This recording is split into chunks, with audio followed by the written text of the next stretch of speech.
शाङ्कगतं बालं गोविन्दं मुनिवन्दितम् अस्माकं पुत्रलाभाय नमामि श्रीशमच्युतम् श्रीपते देवदेवेश दीनार्तिहरणाच्युत गोविन्दं मे सुतं देहि नमामि त्वां जनार्दन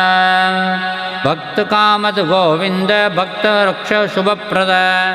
देहि मे तनयं कृष्ण रुक्मिणी वल्लभप्रभो रुक्मिणीनाथ सर्वेश देहि मे तनयं सदा भक्तमन्दारपद्माक्ष त्वामहं शरणं गत देवकीसुत गोविन्द वासुदेव जगत्पते देहि मे तनयं कृष्ण त्वामहं शरणं गतः वासुदेव जगद्वन्द्य श्रीपते पुरुषोत्तमं देहि मे तनयं कृष्ण त्वामहं शरणं गतः कञ्जाक्ष कमलनाथ परकारुणिकोत्तम।